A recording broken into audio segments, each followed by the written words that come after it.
नमस्कार, city centre show में आपका स्वागत है। मुंबई से मैं हूं पूजा भारद्वाज और कर्फ्यू के इस दौर में भागती दौड़ती मुंबई किस तरह से शांत और वीरान पड़ी है, मशहूर मरीन ड्राइव का नज़ारा देखकर ही आप समझ सकते हैं। आज प्रधानमंत्री नरेंद्र मोदी ने देश को संबोधित भी किया। जब वो बोलने वाले थे, लोग सोच रहे थे कि शायद लॉकडाउन को लेकर कुछ ऐलान कर सकते हैं, लेकिन इसके विपरीत उन्होंने साफ कहा कि राज्य सरकारों को लॉकडाउन के पक्ष में नहीं होना चाहिए, समझना चाहिए कि क्या वाकई इसकी ज़रूरत है या नहीं है।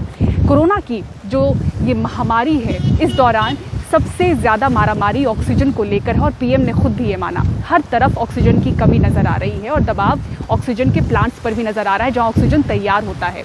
ऑक्सीजन कहाँ बनता है, किस तरह से अस्पतालों तक पहुंचाया जाता है, ये जो पूरी सप्लाई चेन है, इसको समझने के लिए मुकेश सेंगर सिंह की ये ग्राउंड रिपोर्ट देखिए।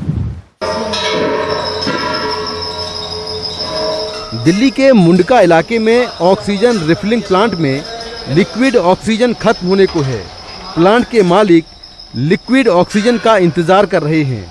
पूरे दिल्ली और एनसीआर में लिक्विड ऑक्सीजन के 3 से 4 प्लांट हैं, जहां से लिक्विड ऑक्सीजन आती है और रिफिलिंग प्लांट में ऑक्सीजन गैस तैयार होती है। हम टैंकर में लाते हैं, पानीपत से आती है लिक्विड से, और वो गैस आकर हम अपने स्टोरेज टैंक में उसको ट्रांसफर कर लेते हैं। अच्छा, फिर मशीन और मोटर चला के, ये वेपराइजर है जिसमें लिक्विड से गैस बन जाती है। तो हम आगे अपना वो जो प्लेटफॉर्म के ऊपर सिलेंडर है, 30 सिलेंडर एक बारी में भरते हैं। आधे घंटे में हम 30 सिलेंडर करके भरते रहते हैं। अच्छा। जो भी हॉस्पिटल वाले हमारे पास सेंटर लेकर आ रहे हैं, हम उनको भर के दे रहे हैं। इस टैंकर में 17,000 लीटर लिक्विड ऑक्सीजन आती है, जिससे 1800 ऑक्सीजन के बड़े सिलेंडरों की गैस तैयार होती है। सिलेंडर भरने का काम कुछ इस तरह होता है। ये छोटा बीटी सिलेंडर 50 रुपए में भरता है, जबकि बड़ा सिलेंडर 200 रुपए में भरता है। हालांकि बाजार में काला बाजारी के चलते इनकी कीमत आसमान पर है। इसी को देखते हुए दिल्ली सरकार ने दिल्ली के सभी 10 ऑक्सीजन रिफिलिंग प्लांट को आदेश दिया है कि अब वो इंडस्ट्री को ऑक्सीजन ना दें। इस प्लांट में एक दिन में 300 से 400 ऑक्सीजन गैस के सिलेंडर ही सप्लाई हो पा रहे हैं, क्योंकि लिक्विड ऑक्सीजन की सप्लाई काफी कम है। जब तक हमें लिक्विड मिल रहा है, we are trying our best, और जो भी हमें आ रहा है हम उसको मना नहीं कर रहे हैं। हमारे पास लिक्विड है तो हम उनको गैस भर के दे रहे हैं। अच्छा, ये बताइए कि जैसा आपका प्लांट है, ऐसे दिल्ली में कितने और प्लांट होंगे? ऐसे टोटल 10 प्लांट है दिल्ली में। 10 प्लांट है? हाँ जी सर, अगर सबको पूरा लिक्विड मिल जाए तो शायद सप्लाई हो जाएगी। अच्छा। अगर रॉ मटेरियल मिलना चाहिए ना सर। हाँ, तो लिक्विड की शॉर्टेज बहुत ज़्यादा है। बहुत ज़्यादा है। रिफिलिंग प्लांट से कोरोना की रिपोर्ट दिखाकर कोई भी ऑक्सीजन का सिलेंडर ले सकता है। हालांकि सिलेंडर में जो ऊपर किट लगती है, उसकी भी कमी है। ऑक्सीजन लेने वालों की भीड़ है। आपके घर में कौन बीमार है? मेरी दादी। एक्चुअली उनको क्या है, जो लंग्स है ना, उनमें कफ जमा हुआ है। सिटी स्कैन करवाया था, तो 70-80% अफेक्टेड है। तो उसी के लिए फिर वो ऑक्सीजन लेने में उनको प्रॉब्लम होती है। सो एक्सटर्नल सपोर्ट चाहिए, तो इसलिए ऑक्सीजन लगा हुआ है। तो आप डेली यहाँ लेने आते हैं? आपको मिलते हैं सिलेंडर यहाँ पे? हाँ। अच्छा, तो घर पे हैं, हॉस्पिटल में है वो? घर पे हैं। अच्छा, तो कितना कॉस्ट पड़ता है एक सिलेंडर का यहाँ पे? सिलेंडर रिफिलिंग का 300 पड़ता है। छोटा सा बीटी सिलेंडर होता है, सो बीटी कहते हैं। सर, हमारे को तो सबसे ज़्यादा परेशानी आ रही है कि गैस नहीं मिल रही किसी प्लांट में। और ऊपर से हम तो अभी हमारे को 72 घंटे हो गए। हम 72 घंटे से ना सही से सोए हैं, ना खाना खाए, सिर्फ हॉस्पिटल में ऑक्सीजन सप्लाई कर रहे हैं। कितने हॉस्पिटल में सप्लाई करते हैं ऑक्सीजन? सर, हमारे पास करीबन होंगे 20 से 25 हॉस्पिटल। 25 से ऊपर ही होंगे, कम नहीं होंगे। हर प्लांट में दिल्ली सरकार के अफसर और पुलिस के जवान तैनात हैं। हमने प्लांट से निकली एक ऐसी ही गाड़ी का पीछा किया जो ऑक्सीजन सिलेंडर लेकर अस्पताल जा रहा था। ये वाहन जब नांगलोई के एक अस्पताल में पहुंचा तो हमें पता चला कि वहां कोरोना के मरीजों के लिए 40 बेड हैं और सभी बेड फुल हैं। सभी को ऑक्सीजन की ज़रूरत है, जो कड़ी मशक्कत के बाद ही मिल पा रही है। तो कुल मिलाकर ये ग्राउंड रिपोर्ट है जो आपको बिल्कुल ये बताती है कि किस तरह से दिल्ली में ऑक्सीजन की डिमांड है और किस तरह से जहां पर ये प्लांट है, जहां रिफिलिंग होती है ऑक्सीजन की, वहां से किस तरह से ऑक्सीजन की सप्लाई हो रही है। नई दिल्ली से कैमरामैन मोहम्मद मुरसलीन के साथ में मुकेश सिंह, एनडीटीवी इंडिया।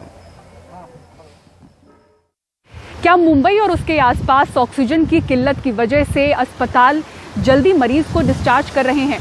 तस्वीरों के जरिए ऐसी शिकायत सामने आ रही है। कुछ दिन पहले 6 बीएमसी के अस्पतालों के 168 मरीजों को दूसरे अस्पतालों में शिफ्ट किया गया ऑक्सीजन की किल्लत की वजह से, और ये बात खुद बीएमसी ने मानी है। अब महाराष्ट्र को ऑक्सीजन के संकट से दूर करने के लिए यहाँ से ऑक्सीजन एक्सप्रेस रवाना हो चुकी है। ऑक्सीजन की किल्लत के कारण क्या अस्पताल मरीजों को जल्दी डिस्चार्ज कर रहे हैं? सोहेल भाई रेशमवाला मुंबई में एक एनजीओ चलाते हैं। वक्त पर ऐसे ही एक मरीज को ऑक्सीजन सपोर्ट देकर इनकी जान बचाने की कोशिश की। कहते हैं ऑक्सीजन की किल्लत से अपनी आंखों के सामने कईयों को जिंदगी हारते देख रहे हैं। हॉस्पिटल वाले बोल रहे हैं कि हमारे पास ऑक्सीजन नहीं है। जिस तरह से दवाई वो लोग दवाई लिख के देते हैं प्रिस्क्रिप्शन में, वैसा उस तरह ऑक्सीजन अभी प्रिस्क्रिप्शन करके लिख के दे रहे हैं। This is what is the position at presently that we don't have oxygen. और मैंने जीते जी देखा हूँ, जो कि हम थोड़े बहुत छोटे बहुत सोशल वर्क कर रहे हैं, 2-3 पेशेंट हमारे विदाउट ऑक्सीजन एक्सपायर हो गए हैं और हमारे आंखों से देखा है। It is a very bad position at presently. Companies हमको सिलेंडर्स नहीं दे रही हैं, रिफिल नहीं है, गैस नहीं है। पेशेंट्स रोते हैं, हाथ जोड़ते हैं, भैया कुछ तो करवा दो, कुछ तो मिल जाएगा हमको सिलेंडर पर, हमारे पेशेंट्स बच जाएंगे। ऐसे हालात है इस समय हॉस्पिटल्स में कि पेशेंट्स हाथ जोड़ते हैं डॉक्टर की, भैया डॉक्टर हमारे हॉस्पिटल से मत निकालो, हमको यहाँ रहने दो।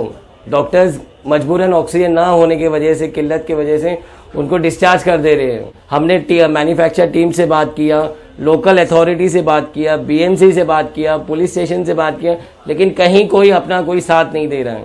सब जगह यही बोल रहे हैं कि भाई किल्लत है, किल्लत है। बीएमसी ने भी पुष्टि की है कि उसके 6 अस्पतालों के 168 मरीजों को ऑक्सीजन की किल्लत के कारण जंबो सेंटर या फिर दूसरे केंद्रों में भेजना पड़ा। इसलिए ऑक्सीजन की बचत के लिए कुछ नए कदम उठाए गए हैं। मुंबई में अब गूगल ड्राइव के माध्यम से ऑक्सीजन की दैनिक आपूर्ति की निगरानी की जाएगी। उत्पादन स्थल से ऑक्सीजन के ट्रांसपोर्टेशन और वितरण के लिए मुंबई के सभी कोरोना अस्पतालों केंद्रों में तैनात नगर निगम की टीम निगरानी रखेगी। विशेष रूप से निजी अस्पतालों में उपलब्ध ऑक्सीजन स्टॉक के सही और संयम से उपयोग के निर्देश दिए गए हैं। बीएमसी ने कहा है कि जल्द ही विशाखापट्टनम, जामनगर और रायगढ़ से लगभग 300 टन अधिक ऑक्सीजन मिलने की उम्मीद है। इधर टूट रही सांसों को थामने के लिए पहली ऑक्सीजन एक्सप्रेस खाली टैंकर्स के साथ रवाना हो चुकी है। सोमवार रात 7 टैंकरों के साथ नवी मुंबई के कलंबोली से निकली ये एक्सप्रेस वसई, जलगांव, नागपुर, रायपुर होते हुए वाइजैक पहुंचेगी और मेडिकल ऑक्सीजन लेकर महाराष्ट्र वापस लौटेगी। मुंबई से पूजा भारद्वाज की रिपोर्ट, एनडीटीवी इंडिया के लिए। बात राजस्थान की करते हैं, जहां के सबसे बड़े कोरोना अस्पताल की हालत भी खराब होती जा रही है।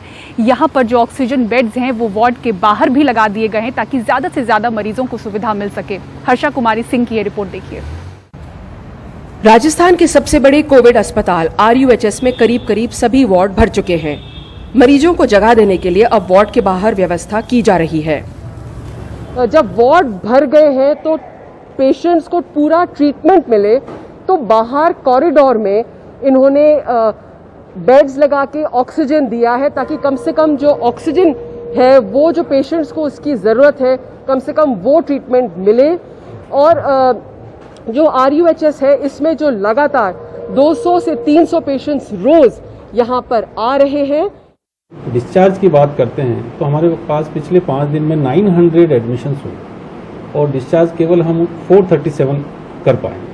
आज हम आईसीयू की बात करते हैं तो आईसीयू हमारा करीब करीब 3/4 सेचुरेट हो चुका है, ऑक्यूपाइड हो चुका है। तो जो एक्स्ट्रा बेड लगाए हैं वो हम कोशिश यही कर रहे हैं कि जिस पेशेंट को वार्ड में जगह नहीं मिली उसको एक्स्ट्रा बेड लगा के हम कहीं ना कहीं उसको बेड के ऊपर ट्रीटमेंट देने की कोशिश कर रहे हैं। 15 दिन में राजस्थान में पॉजिटिविटी रेट दुगनी हुई है। सरकार को चिंता है कि ऑक्सीजन और बेड्स की अब यहां कमी न हो, इसलिए संक्रमण को रोकने के लिए 2 हफ्ते अनुशासन पखवाड़ा लागू किया गया है। हमारी प्रार्थना है कि ये जो कर्फ्यू लगाया जन अनुशासन पखवाड़े के रूप में 15 दिन का, इसमें आम आदमी अनुशासन का परिचय दे, अपने घरों पर रहे, मास्क लगाए, 2 गज की दूरी बना के रखे। बाजार बंद है लेकिन फिर भी जरूरी काम के लिए लोग बाहर निकल रहे हैं। अपने आप को घर में रखना चाहिए, सेफ रहना चाहिए, मास्क यूज करना चाहिए, डिस्टेंस बना कर रखना चाहिए। पर हर कोई देख रहे हैं आपस में गेट टुगेदर के हाथ भी मिला रहे हैं, सब लोगों से आपस में मिल रहे हैं, तो कोरोना फैलेगा, ये बिल्कुल गलत है। पुलिस ने जगह जगह बैरिकेड तो लगा दिए हैं, लेकिन जब तक जनता सतर्क नहीं होगी तब तक कर्फ्यू सही मायने में असर नहीं लाएगी। जयपुर से हर्षा कुमारी सिंह, एनडीटीवी इंडिया।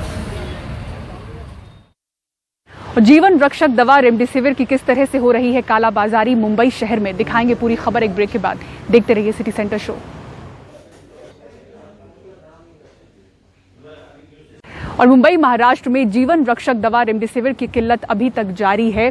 सरकार ने कालाबाजारी रोकने के लिए डिस्ट्रीब्यूटर्स को सीधे बेचने के बजाय अब अस्पतालों में इसे सीधे पहुंचाने का निर्णय किया है, लेकिन बाजार में चूंकि इसकी कमी है इसलिए कालाबाजारी जारी है। सुनील सिंह की रिपोर्ट देखिए। कोरोना काल में रेमडेसिविर इंजेक्शन जीवन रक्षक माना जा रहा है, लेकिन मांग ज्यादा और आपूर्ति कम होने की वजह से मरीज परेशान हैं और कालाबाजारी मस्त।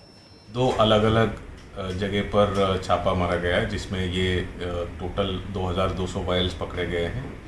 ये सारे जब्त किए गए हैं और आगे इसका चौकसी और प्रोसीजर अन्न व औषध प्रशासन कर रही है। रेमडेसिविर इंजेक्शन के लिए लोगों को दर दर भटकने से रोकने के लिए सरकार ने अब वितरकों को इंजेक्शन सीधे मरीजों को देने पर पाबंदी लगाते हुए अस्पतालों को ही देने का आदेश दिया है। अभी there is a change in system. जो हॉस्पिटल को स्टॉक नहीं मिलता है, अभी that has been identified and now these hospitals will be supplied which were not getting stocks earlier.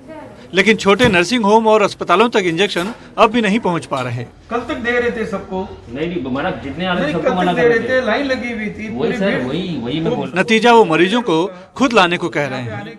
कुछ दिन पहले तक उचित दर पर जरूरतमंदों को रेमडेसिविर इंजेक्शन देने वाले वितरक का कहना है कि अब उनके हाथ भी बंद गए हैं। कंपनी से स्टॉक जो था हमारे पास, जब तक हमने दिया लोगों को, और अभी कुछ सिस्टम चेंज हो गए और मॉनिटरिंग अथॉरिटी से हो रहा है, और जिस हॉस्पिटल में रिक्वायरमेंट है वो उनको एलोकेशन दे रहे हैं, और जो कोविड सेंटर डिसाइड किए या कोविड हॉस्पिटल डिसाइड की गई है उनको ही एलोकेशन मॉनिटरिंग होता है और उनको ही जा रहा है।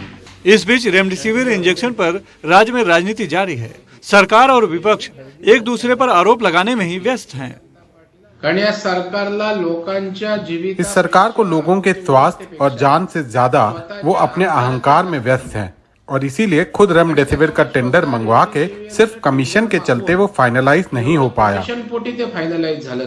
17 तारीख को परमिशन दी गई, लेकिन कंपनी ने कहा कि हम 50,000 नहीं 8,000 दे पाएंगे। पहले 60,000 देने की बात कर रहे थे, और उसके बाद दमन के एफडीए ने, दीव दमन के एफडीए ने कहा कि आप महाराष्ट्र को नहीं दे सकते। इस सब के बीच ये सवाल अब भी बना हुआ है कि जिस 60,000 रेमडेसिविर इंजेक्शन के लिए राज्य में हंगामा बरपा है, आखिर वो रेमडेसिविर इंजेक्शन गया कहाँ? मुंबई से कैमरामैन राजेंद्र दयालकर और सहयोगी सौरभ गुप्ता के साथ सुनील सिंह, एनडीटीवी इंडिया के लिए। और मुंबई के मरीन ड्राइव से सिटी सेंटर की पूरी टीम को दीजिए इजाजत। खबरों के लिए देखते रहें एनडीटीवी इंडिया। नमस्कार।